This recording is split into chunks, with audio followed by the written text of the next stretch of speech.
Hi everyone, this is Neel, Raithatha, consultant, audiologist and director of ClearX.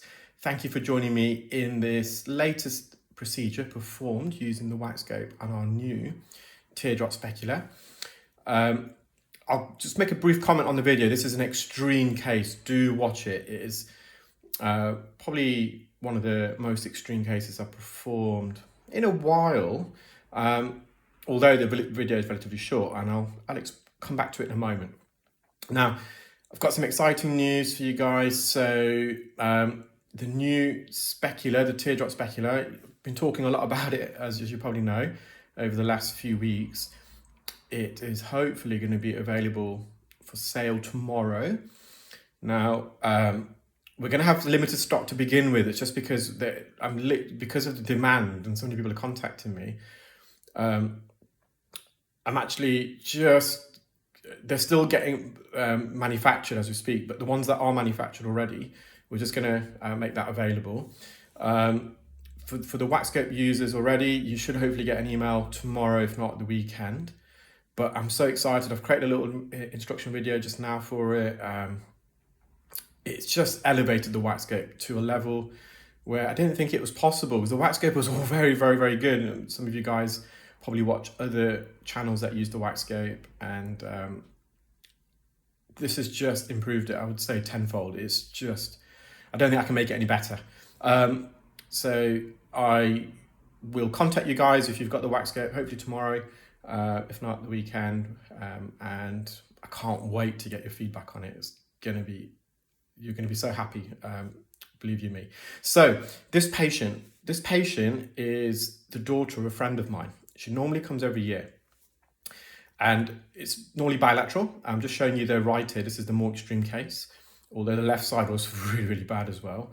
And they admitted to using cotton buds. They do it all the time, and they know I don't have to slap them on the wrist, and they apologized. And this patient does suffer from vertigo. Now, they've seen ENT regarding their vertigo, but no definitive diagnosis has been made, although the symptoms have improved massively. Or should I say, the patient's kind of managing her symptoms a lot better. But during this procedure, this patient experienced the caloric effect. Well, it may not be the caloric effect, but she experienced vertigo on 3 or 4 occasions. So the caloric effect is experiencing vertigo as a result of typically temperature change in the ear. So we've got an organ of balance in each ear, and this is right up against the eardrum. You can just see I've created a little gap, and this is the moment she got a bit dizzy when I removed that. So the organ of balance, the vestibular system, it's located in the inner ear. It's connected to the cochlea, so it's like a labyrinth, and we've got one in each ear, obviously. And if you're sat still, looking straight ahead, your brain should be receiving equal messages from both organ of balances. Now, if you increase the temperature of your ear, it actually excites the organ of hearing in that ear. So it's sending more signals to the brain compared to the opposite ear, but you're sat still. So your brain actually it tricks your brain into thinking you're moving to one side, because the temperature in each ear is different, and therefore the ear with the higher temperature is sending more signals. The organ of balance is more excited. The opposite occurs with a colder, cooler temperature. So if you put really cooler air in your ear, which is what can happen with microsuction. Microsuction can cause that because it's a cooling sensation of the ear. It reduces the temperature in the ear that we're producing it in compared to the opposite ear.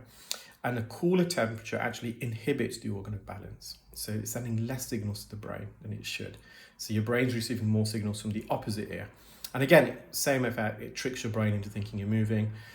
And then to correct your brain, your eyes try to correct your brain, and you experience vertigo, sensation of room spinning around. When we look at patients' eyes, they can rotate, they can move side to side, etc. Now, with the caloric effect, it's short lasting during a procedure. You come out the ear, and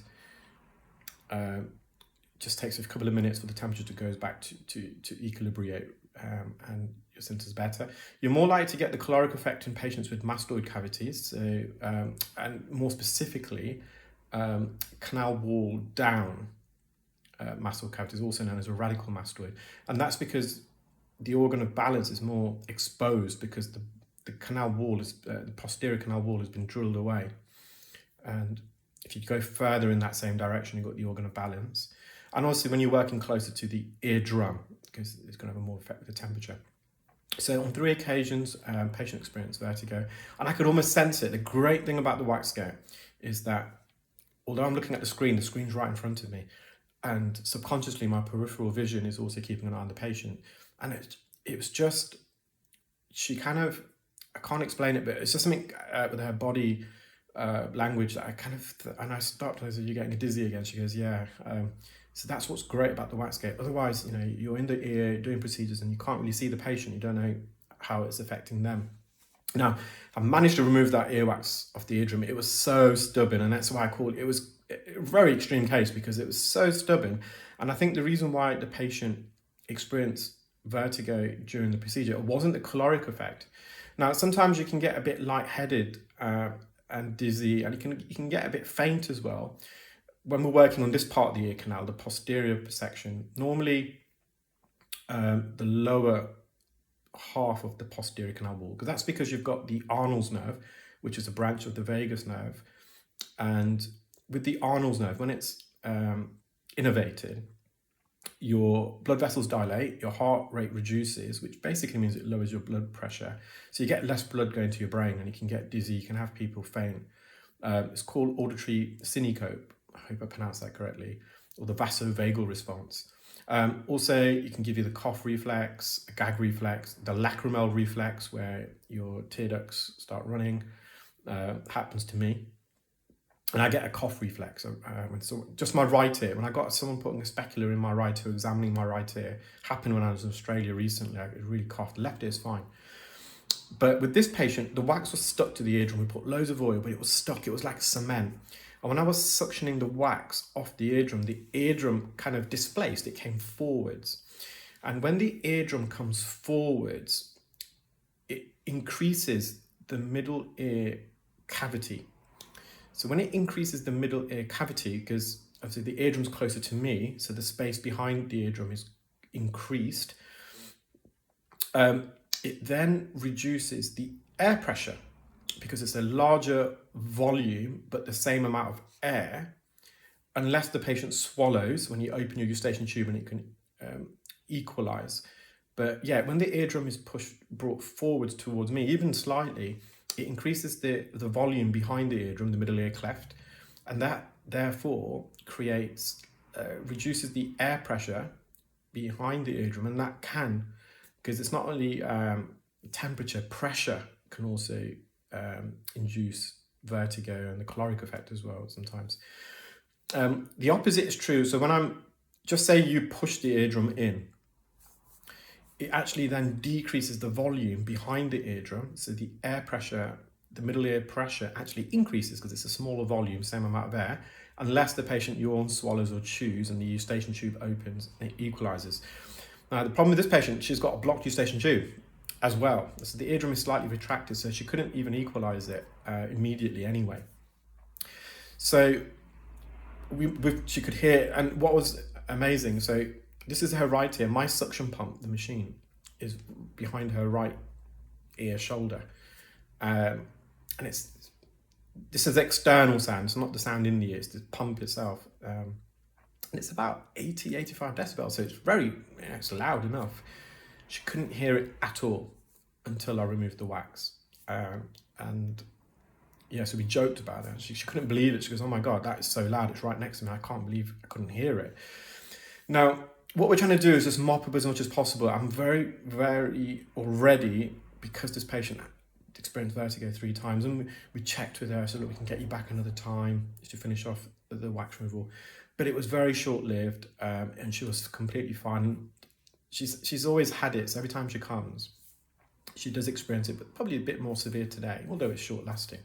So I said, look, I'm going to just mop up as much as possible, but in this particular area, I just want to be careful, because we could innervate the Arnold's nerve, and she's got kind of underlying vertigo as well. Now, fortunately, she was more or less fine here, but I'm just trying to peel as much as possible, but I did leave a little bit. It's just, the patient can hear. I don't want to kind of unnecessarily induce vertigo again for no reason. Like getting off the eardrum, we wanted to remove that so she could hear. So I do manage to get a little bit more out, But again, this was cement, and I put drops in on several occasions. And it's sitting on a layer of dead skin. If this is soft, it'll just vacuum up, but it was compressed. And it's the compression. So when you push the wax up against the canal wall or the eardrum, and then it kind of dries out a little bit, it is like literally like cement. And so that's what we're experiencing here. And I thought to myself, I managed to get it off the eardrum, and although it was tricky, but I managed to do it. But this was even more solid. So I think I get a little bit more than I leave it. And she did leave it a bit longer than usual. Normally it's every year. It's like clockwork, but it was kind of 18 months on this occasion. So yeah, just left that bit there because I don't want to overdo it, because again, I want to innervate the Arnold's nerve, and to remove this I'm going to have to apply a bit of pressure, maybe even touch the ear canal very delicately to peel this away, and I don't want to touch it. And I think it was a bit of clarinetting there, so I just left that, I think. I'm going to just go a bit higher up, see if I can get a little bit more. Now it looks huge on the WAXscope. It's not in reality. And that's one of the benefits of the WAXscope, because when I removed it off the eardrum, you saw it just looked like it's right in front of me. A slight negative of the WAXscope, ironically, is that because you can see things so much magnified, some specialists might get tempted and think, oh, I'll just try and remove that. But in reality, you don't. It's a small space in the ear. So I think we're done there. I'm just going to examine the patient's ear. So there's a bit of a blister at the bottom left with that wax. I think it's just attached there and I pulled it away, but everything's fine. I checked the middle ear pressure. Everything was okay. Well, I hope you enjoyed that video, guys. Take care. Keep well. Speak soon.